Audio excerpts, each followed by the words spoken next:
Good evening. Welcome to the January 4, 2023 Seminole County Planning and Zoning Commission meeting. My name is Carissa Lawhon. I'm chair for tonight's meeting. Please stand for the Pledge of Allegiance. I pledge allegiance to the flag of the United States of America and to the republic for which it stands, one nation, under God, indivisible, with liberty and justice for all. This board is a 7-member board appointed by the Board of County Commissioners.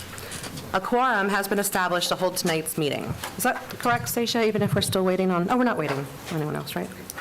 Public hearing items acted upon by this board are referred to the Board of County Commissioners for further consideration.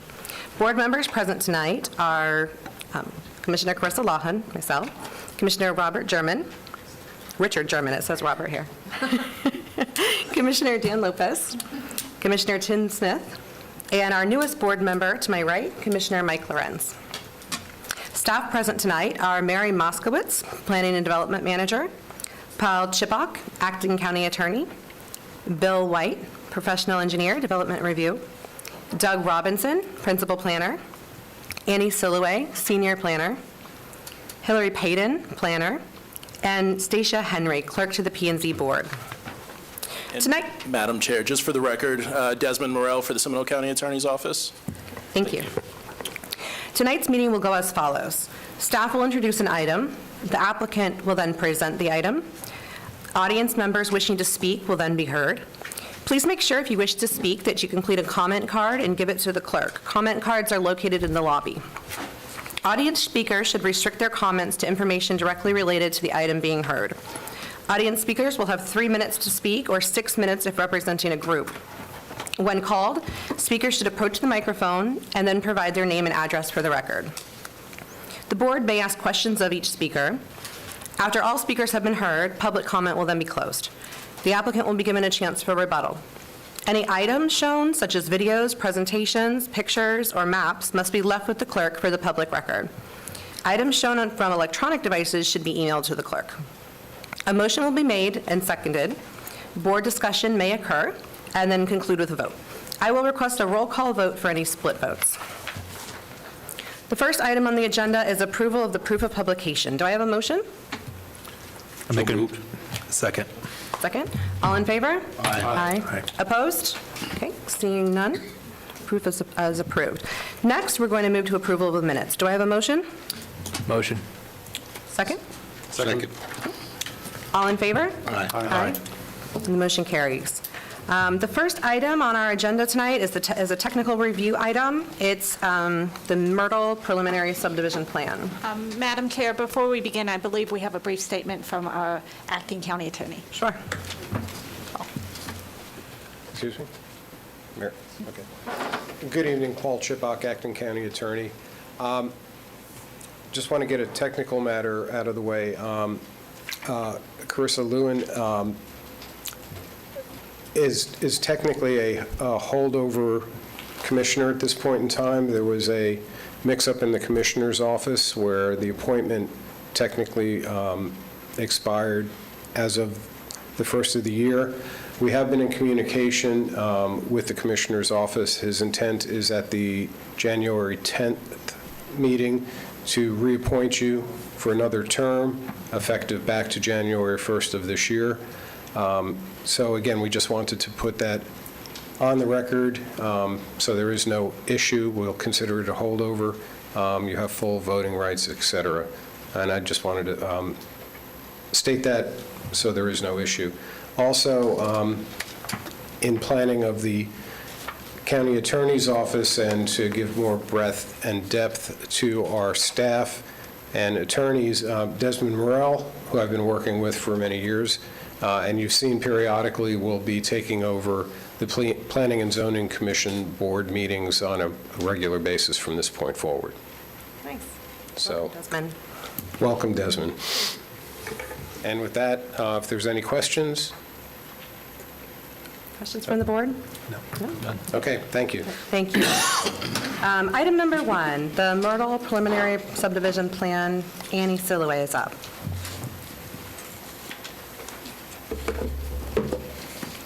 Hi, good evening. Annie Silloway, Senior Planner Development Services. I will be presenting the Myrtle Preliminary Subdivision Plan. The applicant is requesting approval for the Myrtle Preliminary Subdivision Plan. The PSP proposes 21 single-family residential lots on 14.27 acres, zoned A1 agriculture, located on the south side of Myrtle Street, approximately a quarter-mile west of South Sanford Avenue.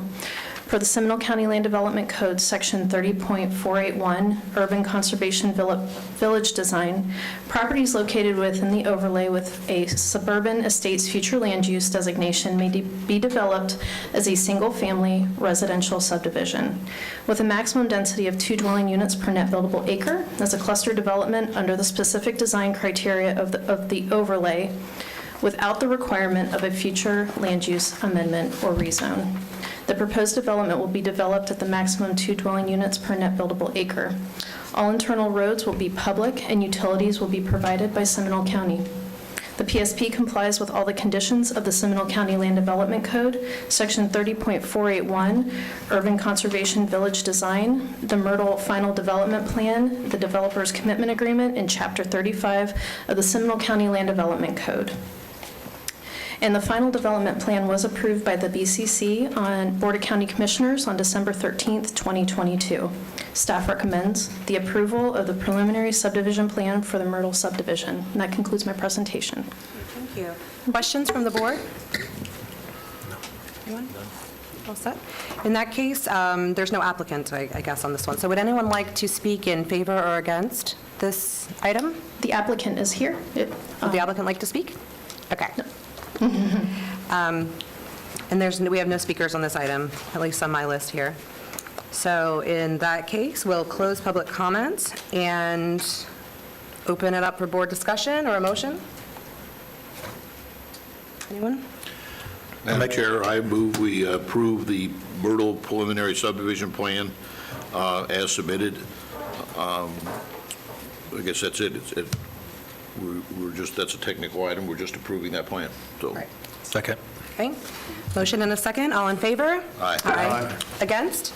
Okay, the motion carries. Item number 2 is a public hearing item. The Towns at Greenleaf, small-scale future land use map amendment and rezone. This was continued from our last meeting in December. Yes, good evening. Annie Silloway, Senior Planner Development Services again. I will be so this item was continued from the December 7th P&Z meeting and was presented to the Planning and Zoning Commission as a public hearing item. The Towns at Greenleaf rezone was moved to a motion to be tabled to today's meeting, January 4th, 2023. I did want to state that a memo was emailed to the Planning and Zoning Commission on December 28th, 2022 to provide the revised conceptual plan, and a copy of the memo was given before the meeting to the Planning and Zoning Commission today. During the last meeting, the Planning and Zoning Commission meeting had a few site concerns. Would the commission like me to represent this item or state the following concerns in the applicant's response? Well, we have a new member, so maybe Okay. for that purpose, it's a good idea to give a summary. Okay, I can do that. Okay, the applicant is requesting a small-scale future land use map amendment from medium-density residential and commercial to medium-density residential and a rezone from A1 agriculture to R3A multiple family dwelling for a 33-lot townhome subdivision on approximately 6.71 acres located southwest of Slavia Road and west of State Road 426. The proposed townhome subdivision is for a maximum density of 7.87 dwelling units per net buildable acre. Each townhome dwelling unit will be a minimum of 1,200 square feet in size and a lot width of 20 feet wide. As required by Section 30.250 of the Land Development Code of Seminole County, the applicant has provided a development plan showing the layout of the buildings, circulation, buffers, and parking for the townhome units. The requested medium-density residential future land use designation allows a maximum density of 10 dwelling units per net buildable acre and permits the requested R3A zoning classification. A tree preservation area is called out on the development plan located on the west portion of the subject site, and the applicant will be required at the time of final engineering to provide a tree survey. Also along the west portion of the site is approximately 1.51 acres of wetlands on the subject property. The applicant is not proposing any impacts to the wetland area and is showing a 15-foot minimum 25-foot overall average wetland buffer. A conservation easement dedicated to Seminole County will be required over the wetlands and required buffers. Water and sewer capacity is with Seminole County Utility Service Area and is available to serve the proposed development. The property proposes access onto State Road 426, which is classified as an urban minor arterial road. State Road 426 is currently operating at a level of service B or C, depending on direction and time of day, and does not have improvements programmed in the FDOT 5-year work program. A signal warrant analysis will be required at the time of final engineering.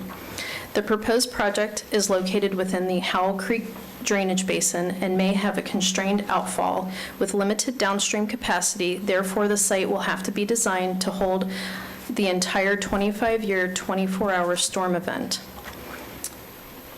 The proposed development is providing the required 25% open space. The applicant proposes a 15-foot wide buffer on the north, south, and east, excluding the west portion, that will remain undisturbed. In compliance with the Seminole County Land Development Code, Section 30.49, a community meeting was conducted on September 13th, 2022. And per Section 30.241 of the Land Development Code of Seminole County, the requested R3A zoning classification is composed of medium to high-density residential area plus open areas where it is likely and desirable to extend such type of development.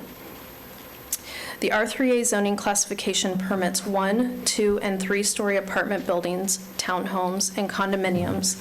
The subject zoning classification requires a minimum perimeter building setback of 25 feet for 1-story buildings and 35 feet for 2-story buildings. The development plan proposes 2-story townhomes with a 35-foot setback. Medium-density residential future land use shall be located on or approximately to a collector and arterial roads. This land use can serve effectively as a transitional use between more intense urban development and low-density residential. The proposed development is consistent with the medium-density residential future land use designation. So staff recommends the Board of County Commissioners adopt the proposed ordinance enacting a small-scale future land use map amendment from medium-density residential and commercial to medium-density residential, and adopt the ordinance and development order enacting a rezone from A1 agriculture to R3A multiple family dwelling for approximately 6.71 acres located southwest of Slavia Road and west of State Road 426. Thank you very much, Annie. Do you want to state the responses to? Yeah, let me, so now that I'm done presenting, I was going to go over the following items of concern that the board had at the December 7th meeting. The first one was drainage concerns north of the property, as well as the outfall concerns where drainage is flowing. The applicant's response is the stormwater design shall meet Seminole County and St. John's River Water Management District requirements for a closed basin. And also, you know, the county staff did want to add, there is an existing 20-foot non-exclusive drainage and irrigation easement partially located over the northern portion of the property that is in favor of St. Luke's Church that will remain and will not be negatively impacted by the development. The second concern, the landscape buffer tract LB2 to the south should be either increased or a fence installed. So the applicant's response is the developer agrees to increase the landscape buffer along the southern portion of the site by 5 feet from a 15-foot to a 20-foot landscape buffer, and will reduce the lot depth accordingly. The southern buffer from 15 to 20 feet created tract LB3 along the eastern portion of the proposed site, which will remain as the 15-foot landscape buffer width. The detailed buffers will comply with the Seminole County Land Development Code And the northern lots 1 through 13 of the proposed townhome developments have reduced the lot size by 5 feet in order to maintain their required landscape buffer of 15 feet due to the non-exclusive drainage and irrigation easement that is partially located over the northern portion of the property. And then the third is no southbound deceleration lane is proposed. The applicant's response is an access analysis was completed for the subject property by traffic and mobility consultants, and the report found that a right turn lane is not warranted with the proposed townhome development. Operational improvements, if required, will be determined at final engineering, subject to FDOT permitting and approval. County staff also added that operational improvements will be determined at final engineering and include the traffic analysis. There is an existing deceleration lane for a left turn into the proposed development and an existing 4-lane roadway, which is County Road 426. And that concludes the site concerns and the answers. Fantastic. Questions of staff? Seeing none, is the applicant present? They are, yes. Chris Warshaw. Okay.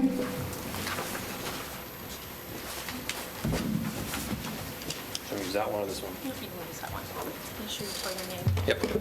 Chris Warshaw with England Timms Miller, 1411 Edgewater Drive, Suite 200, Orlando, Florida 32804. I'm the engineer of record. I know there were some concerns that were brought up last time that were engineering related, and so I'm not going to rehash a lot of what Annie just said, but I'm here to answer any other questions that you may have, and we can talk through this and progress this project going forward. We have worked with staff over the last month through the holidays to make sure that we came to a good resolution between staff and the applicant to address these concerns, and we hope we've satisfied the commission's concerns. So again, I'm here to answer any questions. We've got some other people here that'll be able to answer any other questions as well, so I'll open it up to you all. Thank you. Questions of the applicant? I just have one. After the 25-year event, where's the blow-off going? The predominant drainage pattern on the existing site is from State Route 426 to the west, where it then goes to the wetland system. Wetland system eventually makes its way out. The drainage, if you look at it from a bigger picture, it appears that there's drainage that goes from our property off and then eventually makes its way to the north up to Slavia. The adjacent property to the west does have a closed contour, so it does have indicative of a closed basin on that property where water would eventually pool up on that property in the current condition. But there does appear to be a drainage ditch that should take water from our property to the west and then to the north to Slavia. And we're gonna, without having full confidence in all the downstream drainage structures, we're just going to make the assumption that we are a closed basin. We will contain our drainage as if it meets that criteria. Thank you. Okay. Any other questions? Very good. Thank you. Have one member of the audience here who'd like to speak in favor of this project. Lee Barnes.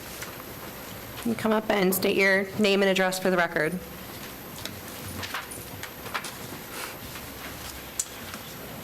Lee Barnes, 2804 Wright Avenue, Winter Park, Florida, 32789. Hello, Commission. My name's Lee Barnes, and I represent the seller. I just wanted to let you know I was supportive of this project, not just because it allows my client to represent their private property rights, but because of the bigger picture of what I seen having taken place at the last meeting and this meeting. And what that was demonstrated was something that's rare in this day and age, and that's neighbors, staff, government, property owners working together in harmony to achieve a reasonable outcome. And I believe the property owner did that by selecting an applicant that was going to utilize the property in a manner that's less intense, than what's currently the commercial zoning out front. We had some adjacent neighbors who weren't in opposition, who came out and voiced some concerns that were addressed by the applicant, and then staff by being here and listening to those concerns and making their decision based on the answers that were provided. So at closing, I'm in support of this project. Thank you for your time tonight. Thank you very much. Is there anyone else who'd like to speak who's in support of this item? Okay. In that case, I have one comment card for someone in opposition, Bill Hyde. Would you come up to the podium and state your name and address for the record, please?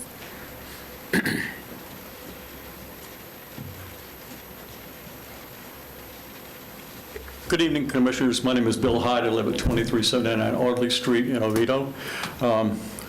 Hasn't been too long since I was up here for Paddock Way, so you know where I stand on a lot of things.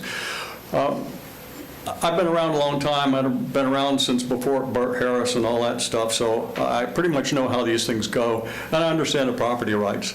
My real objection and my difficulty, and I understand that traffic is final engineering kind of a thing, but ever since the FDOT changed the signal timing up at 426 and Slavia, it's made a real mess, traffic backing up during peak times.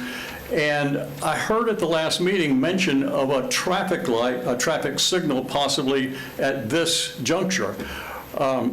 I know it's a final engineering thing, but if y'all could just put a note in there somewhere that a traffic signal at that point, with the way that FDOT has got that traffic backed up there, would be a really bad thing. It's difficult enough to come out of Chapman and make a left turn onto Slavia during rush hour as it is.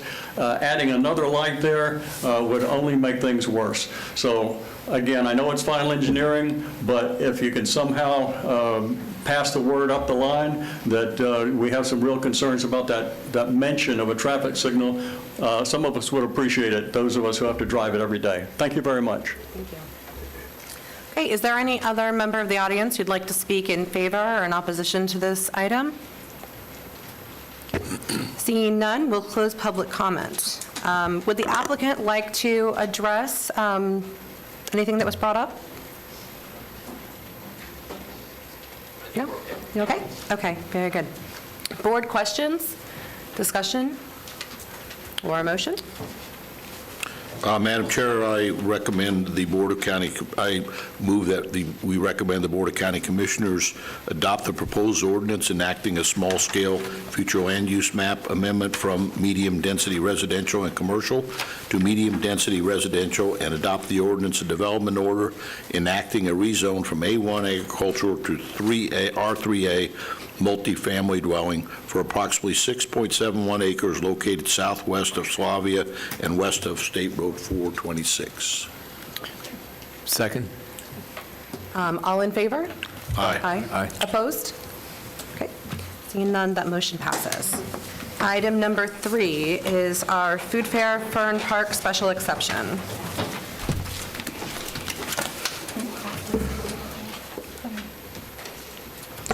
Good evening, Hillary Payton, planner with the Planning and Development Division. Item number 3 is a special exception for an alcoholic beverage establishment on 0.81 acres in the C2 zoning district.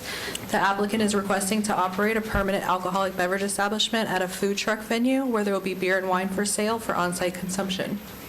There will be a 1,250 square foot permanent bar and restroom structure with 65 seats and an additional outdoor 39 seats for a total of 104 seats to serve the 6 food truck pads.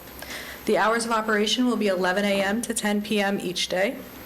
The Land Development Code states that any establishment selling alcoholic beverages, either for on-premise or off-premise consumption, where the sale of alcohol is not incidental to other products offered for sale, must be granted a special exception if it maintains separations from churches, schools, and residential properties. The proposed development meets all separation requirements. Although the varying food trucks will provide food for its customers, there's no way to demonstrate that the alcohol sales will be incidental to the variable food truck revenues. With the only permanent structure on the property being a bar, the special exception has been deemed necessary. Staff recommends the Board of County Commissioners approve the special exception and associated development order for an alcoholic beverage establishment in the C2 zoning district on 0.81 acres located on the east side of US Highway 1792, south of South Street. This concludes my presentation. I'm available for any questions. Thank you. Questions of staff? I do. Hillary, how'd you guys come up with how you allocate parking and meet parking requirements for this type of use and so forth? How do you- That was all done through the site plan process. There was the calculation of the seating, and I believe the spaces. Yeah, so restaurants are based on, you can base it on the square footage or the number of seats, and they opted to base that on the number of seats being provided for the food trucks and the beverage establishment. So there's a number of seats per each food truck will be providing, is that? There's common seating areas. There's one outdoor common seating area, and then there's indoor seating as well for the bar area. So it's a total of 104 seats. Okay. Doesn't look like very many spaces, I just wondered. So you're satisfied, staff is? Yes. Okay. Other questions of staff? Okay. Is the applicant present?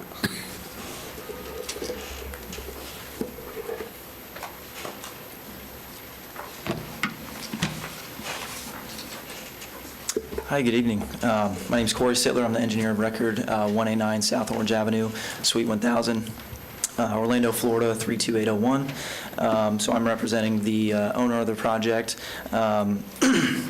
And just to speak to the point that Mr. German brought up, so obviously this is kind of a weird site geometry of this parcel.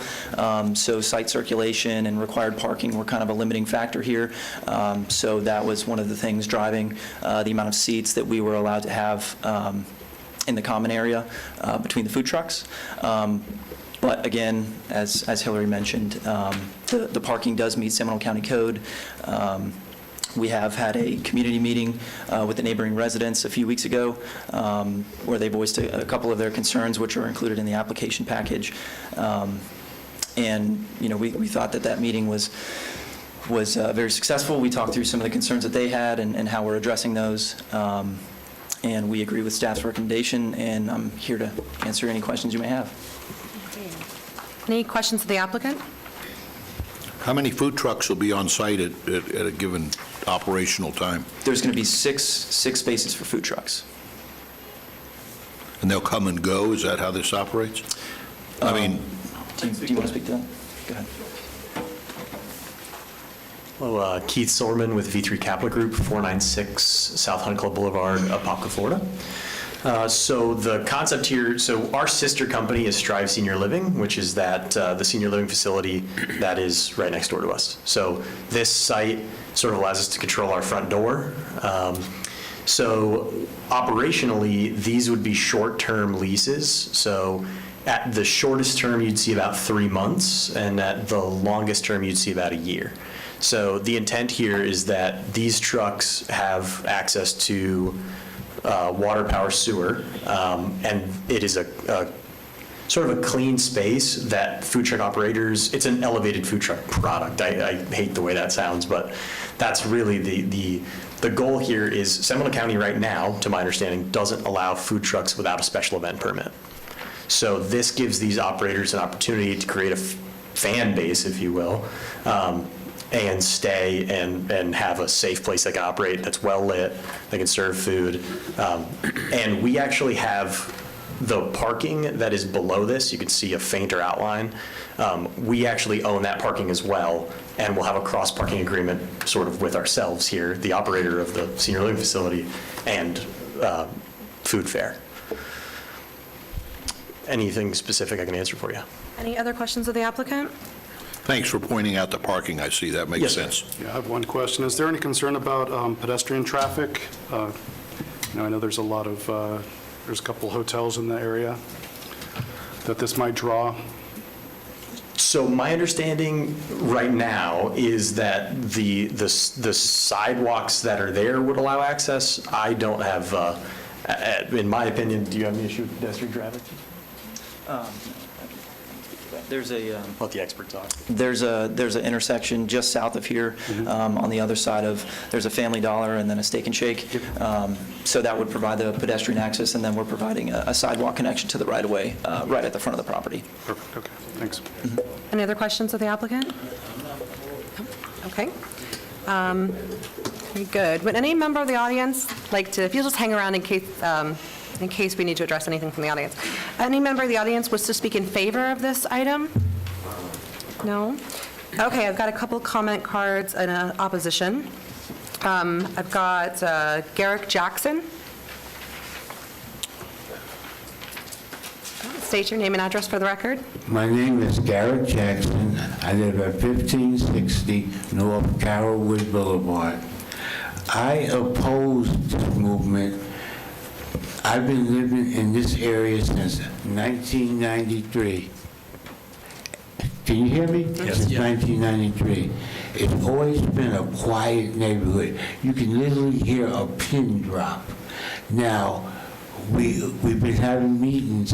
We oppose the fast food place on the corner of 1792, but and several people have had accidents.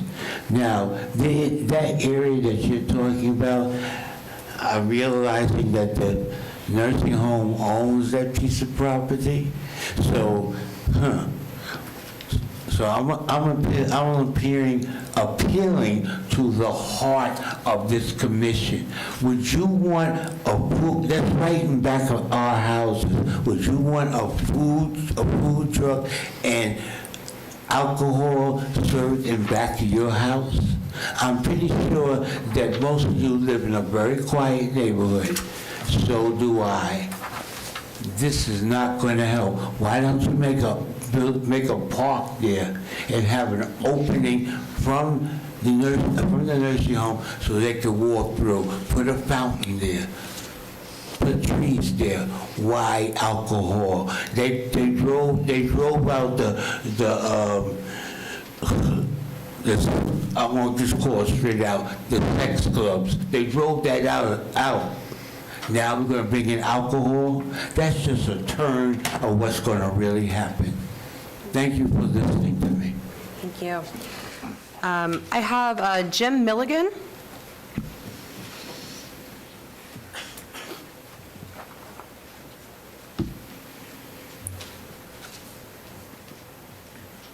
Good evening, Chairman, Commissioners. My name is Jim Milligan. I live at 1558 North Carrollwood Boulevard, right next to Mr. Jackson and the other people who are going to speak. And I understand that you're going to be determining 5 things that you're going to look at whether or not they get approved. And number 1, is it detrimental to the character of the area or neighborhood? I believe it will be.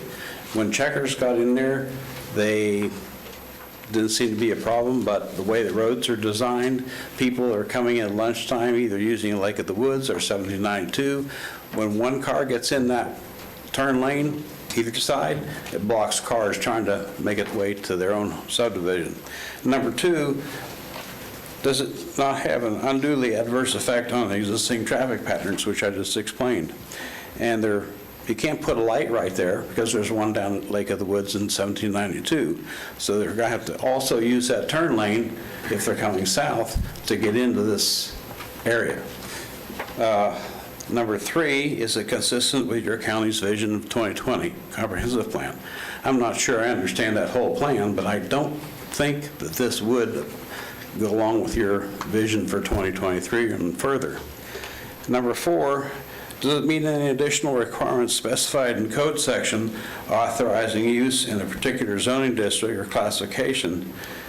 And the only thing I can think of is that Checkers put up a wooden fence, a 6-foot wooden fence, to block a commons area for Lake of the Woods.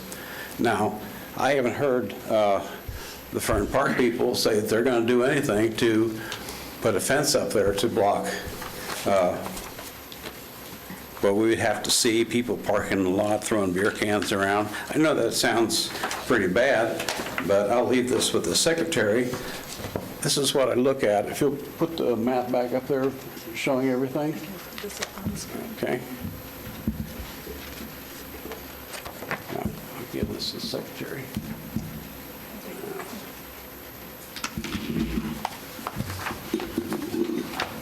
Okay, this is from my second story window, and the other piece that you've got for this area, where it comes through, there's a blank area, and my lot is looking right at that blank area. I'm lot 479.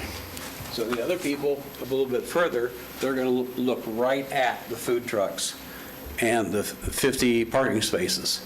And without a fence up there, you're imposing on our porches, our second-story windows, to look down at people throwing trash all over the place, food trucks, traffic, more traffic than we ever had before. So we're asking you to not approve this, just for the sake of the residents. And we don't feel it's in our public interest or anybody in the area. Thank you very much. Mr. Milligan? Yes, ma'am? Could we put back up the document you had there previously, showing this property and the layout? Okay. Our map- Put the other map up there for me, I'll show you. Our map in our booklet is a little too zoomed in. Could you show us on which edge or where Carrollwood is in relation to Okay, if this? you can give an enlarged section of this, wherever that map is. I mean, just on which side Carrollwood is of the... Okay, the picture that was up there is where this comes over, and there's another piece over here, I believe. I'm not sure, I can't tell from the shape of this. Here, I'm going to put the aerial up because you can't see it on the Yes. site plan. This lady has it right here, in fact. Yeah. Okay, very good. Oh, okay. The picture that I have, okay, let's see, lot 479 right here. Okay. Okay, and that picture is from my second story looking at the Strive building. Okay, there's a parking lot over here, as you can see. Parking lot over here. When they start getting people in here, if they're only going to have a few parking spaces, then they're going to have a problem, and those people are going to start parking over here on the Strive parking lot because, as you can see, it's open right here. There's no pavement through here yet, but they could easily connect to this. Okay. By connecting to that, they're going to cause a problem for us. Okay. Thank you. Thank you very much. All right, is there anyone else here who'd like to speak in favor or opposition to this item? Okay, seeing none, we'll close the public oh, you would like to? Come on.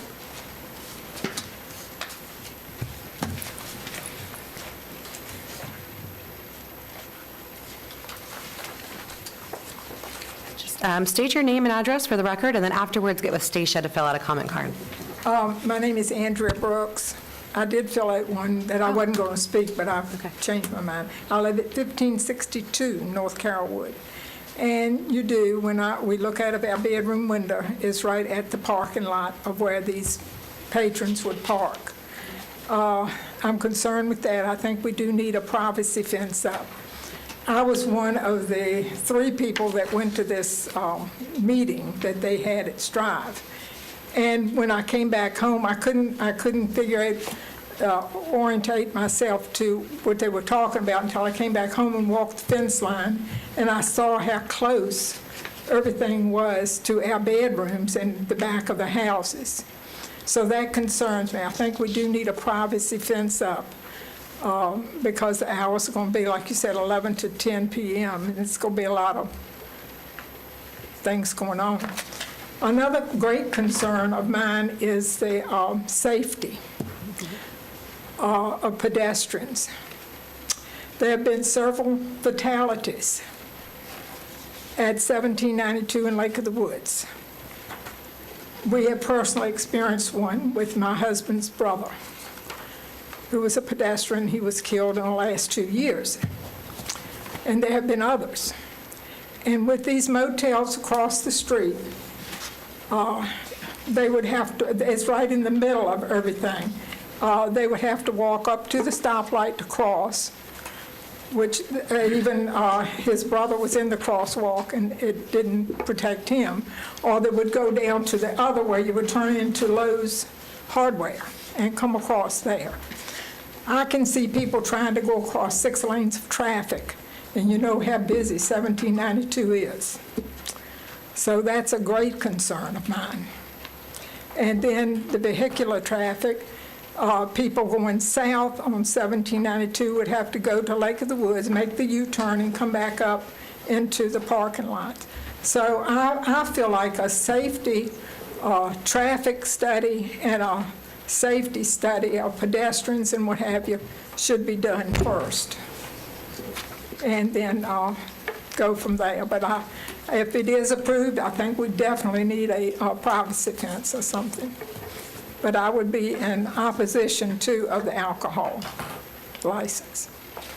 Okay, thank you. Thank you, Ms. Brooks, and we're sorry for your loss.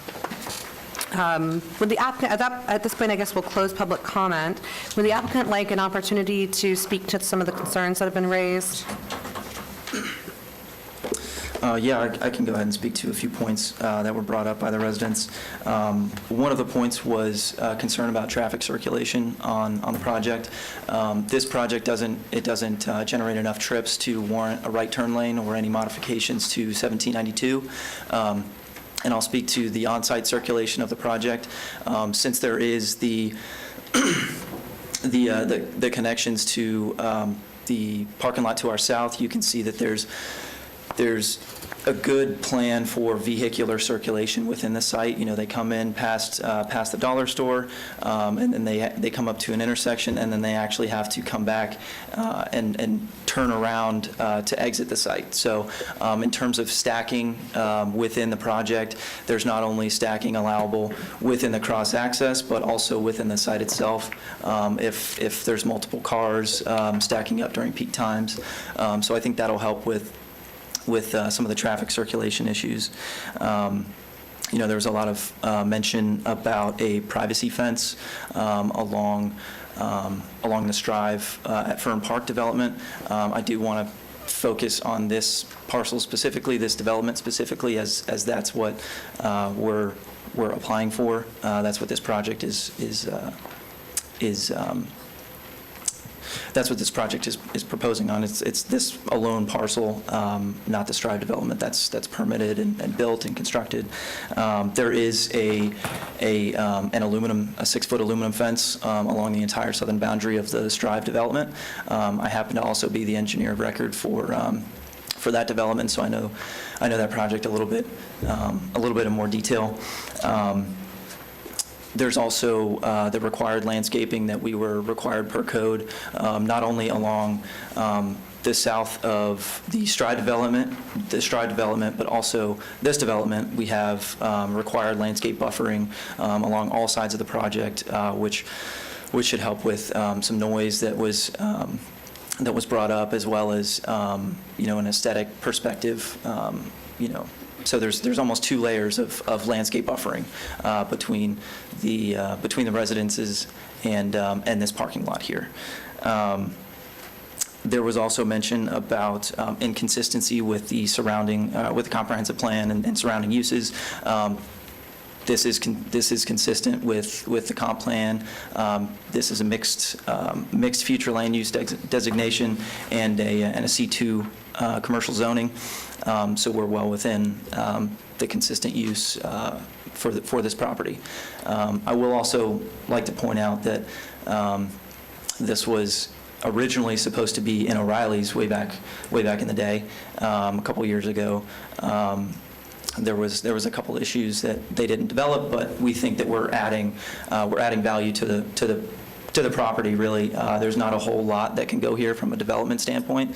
So we think that this is a pretty creative use to introduce a unique amenity to the area, not only to the adjacent Strive development, but also to the surrounding developments as well. I don't know if you want to. Could you speak a little bit to the density and the height of the landscape buffer you have planned along the southern lot line to sort of alleviate maybe some concerns with regard to visibility and safety and privacy? So we actually, I believe the southern landscape buffer, we actually tried to reduce it in width, so we had to increase it in density. So I believe we're actually providing in excess what's required per code. I would have to go back to the landscape plan, and we're going through site plan the site plan process right now where that type of thing is being considered. But we're definitely meeting whatever's required per Seminole County.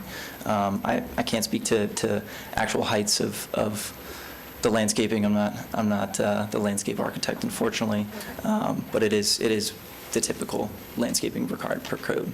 Okay. Mary, you're looking at me like you wanted to say something. I mean, as was stated, so Seminole County does what we call performance-based buffers. So it's a mixture of both the width of the buffer and then what we call the opacity. And so there's a lot of different ways to achieve that. And so, with that, it's kind of hard to tell on the site plan. You really need to have those detailed landscaping plans, which are currently under review, under a separate review for the site plan approval. Very good. Any other questions of the applicant? Okay. All right, very good. Then we'll move to board discussion for a motion.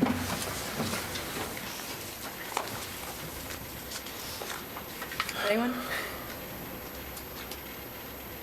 Well, Madam Chair, just in answer to your comment about buffer and so forth, this land is totally in the middle of, if you look at the zoning map, totally in the middle of C2. There's nothing, it's not up against anything else, so I'm sure they meet then what's required in the commercial area.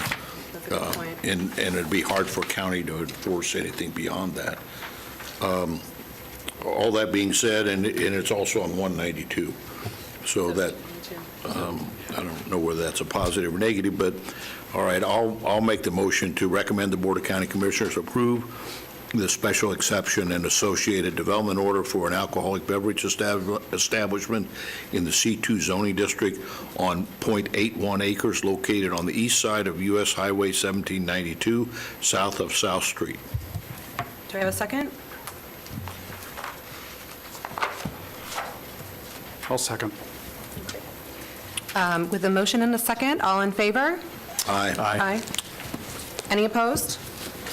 I'll oppose it, only because I'm hearing the residents' concern on a desire to have a fence there.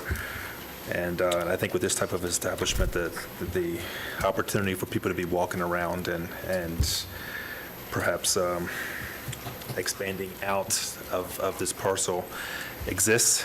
And I don't know, I would prefer to see some type of a fence put in conjunction with the landscaping. But my vote isn't going to matter anyway, so. Stacia, do you have that breakdown recorded, or you need me to call a roll call? Okay, excellent. All right, in that case, the motion carries. Who seconded the motion? I did. Oh, you did? Okay, thank you. I didn't hear. And we'll move on to item number 4, which is the Overland Road small-scale future land use map amendment and rezone. Yes, good evening, Commissioners. Doug Robinson with Development Services. I'm going to step back from this mic a little bit. So yes, this is a request for the Overland Road small-scale future land use map amendment and a rezoning.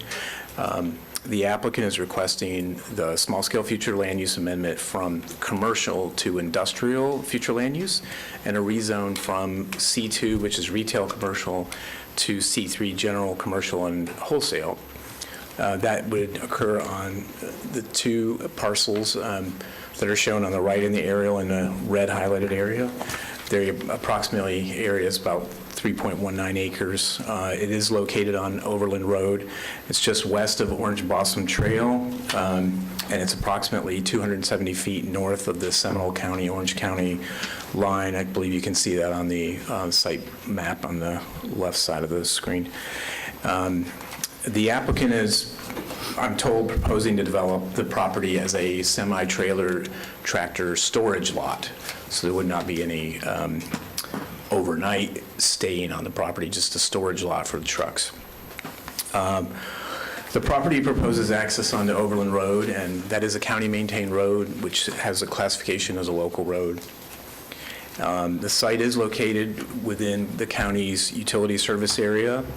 However, the applicant is proposing the property as a truck storage lot, and has indicated they would not need any water or sewer connections. if the use changed on the property, the applicant would be expected to connect to water and sewer services in the future. I guess I should have mentioned that there's the future land use is currently commercial, and the zoning is currently C2 in that map. The site would have to meet all land development code site plan requirements, including landscape buffer and open space requirements, which would be determined during the site plan review process. Staff does find that the proposed small-scale future land use map amendment and the rezone compatible with the surrounding development, which is primarily commercial and industrial, north and south of the property and to the west, which is in Orange County to the west. And we find it to be consistent with the industrial future land use designation, as well as the proposed zoning consistent with the comprehensive plan.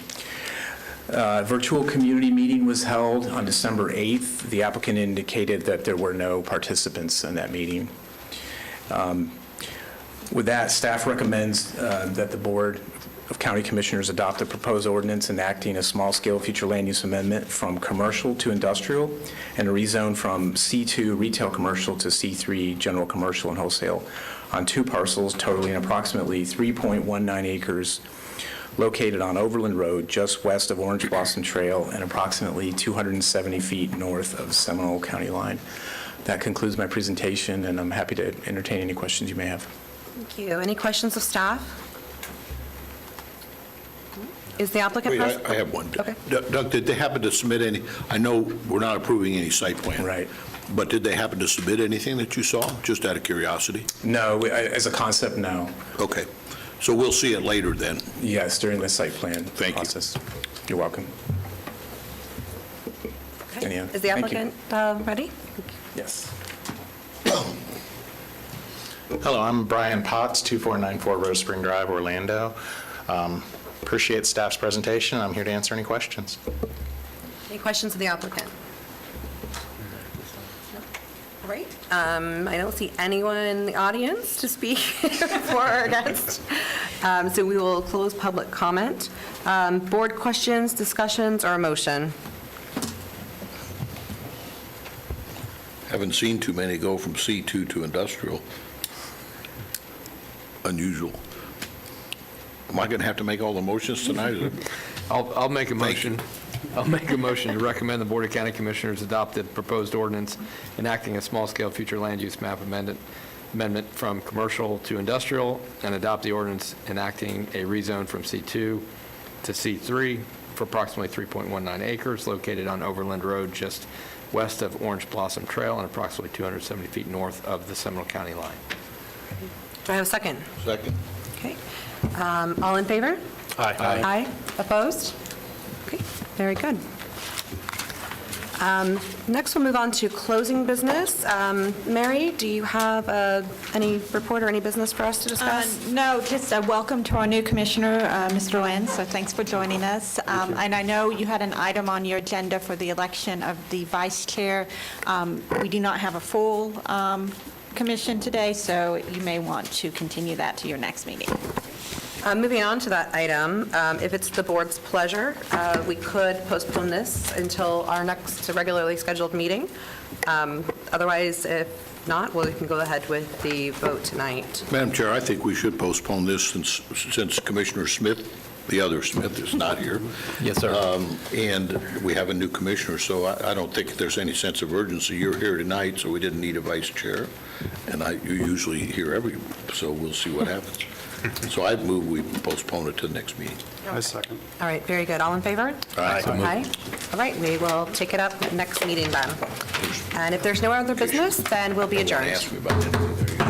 Last meeting. Nice meeting you.